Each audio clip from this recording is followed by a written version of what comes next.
9ാം ക്ലാസ്സിൽ പഠിക്കുമ്പോൾ ഒരു അധ്യാപകൻ ദൈവം ഉണ്ടോ ഇല്ലയോ എന്ന് ചോദിച്ച് അന്ന് ആലോചിച്ച് തുടങ്ങിയതാണ്. ഞാനിങ്ങനെ കണ്ടുപിടിച്ച് ഈ ചൊവ്വ നേരെ ഉണ്ടാക്കിയിട്ടില്ല. അതാണ് ഞാൻ ആദ്യം കണ്ടുപിടിച്ചത്. ലോകം ചൊവ്വ നേരെ ഉണ്ടാക്കിയിട്ടില്ല. വിവരമില്ലാത്ത ദൈവമാണെന്ന് എനിക്ക് മനസ്സിലായി. ഈ കൊതുവിനെ എന്തിനുണ്ടാക്കിയെന്ന് എത്ര ആലോചിച്ചിട്ടും ഒരു രക്ഷയിലായി. അപ്പോൾ വിവരമില്ല എന്നുള്ളതും ബോധ്യമായി. എന്നാൽ ഇവരെല്ലാവരും പറയുന്നത് ദൈവം സർവജ്ഞനാണ്. അതിന് ഒരു തെളിവും ഈ ഭൂമിയിലില്ല. നീ എന്നെ ഉണ്ടാക്കുമോ? വെറുതെ ആലോചിച്ചു നോക്കും. ഇയാൾ പഠിക്കത്തില്ല.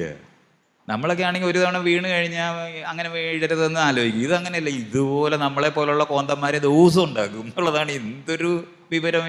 പഠിക്കാത്ത ഒരു ദൈവവും. ബുഷിനെ മോദിയൊക്കെ ഉണ്ടാക്കുമോ? ലോകത്താരെങ്കിലും ബുദ്ധിയുള്ളവരെത്തനെങ്കിലും ഉണ്ടാക്കുമോ? ഒന്നും നമുക്ക് ആലോചിക്കാൻ പോലും പറ്റത്തില്ല. വിവരമില്ല. എന്നാൽ പഠിക്കുന്നുണ്ടോ? നമ്മൾ പോട്ടെ പൊറക്കാം എന്ന് വിചാരിക്കും. ആദ്യത്തെ ഒരു തവണ വന്നതിൽ പാവമല്ലയോ എന്നൊക്കെ വിചാരിച്ച് സമ്മതിക്കാമെന്ന് വിചാരിക്കുമ്പം സമ്മതിക്കത്തില്ല. ഈ പാർട്ടി വീണ്ടും അത് തന്നെ ഉണ്ടാക്കും. കൊതുകിനെ ദിവസം ഉണ്ടാക്കും. അല്ല, ഞാൻ ആലോചിച്ചത് ഈ കൊതുക് ഇങ്ങനെ ഉണ്ടാകുന്നു, ഉണ്ടായിക്കൊണ്ടേയിരിക്കുന്നു. ഈ കൊതുകിന് പകരം ഒന്നിലധികം ഇദ്ദേഹത്തെ പോലുള്ളവർ ഇങ്ങനെ ഉണ്ടായി കഴിഞ്ഞാൽ അവസ്ഥ ഓർത്ത് നോക്കി. ഇദ്ദേഹം വല്ല ദൈവമാണെന്നാണോ ഇദ്ദേഹത്തിന്റെ വിചാരമാണ് എനിക്ക് തോന്നുന്നത്. ഈ ബാലിശമായ ചിന്തയും അതുപോലുള്ള കുറച്ച് അല്പജ്ഞാനമൊക്കെ വല്ലാത്ത അവസ്ഥയിലേക്ക് കൊണ്ട് തീർക്കും. എന്തായാലും ദൈവത്തിന് ബുദ്ധി ഉണ്ടെന്നാണ് എനിക്ക് തോന്നുന്നത് ഈ കാരണം കൊണ്ട്. ഇല്ലെങ്കിൽ ഒന്നിലധികം ഇദ്ദേഹത്തെ പോലുള്ളവർ ഉണ്ടാക്കിയാലുള്ള അവസ്ഥ.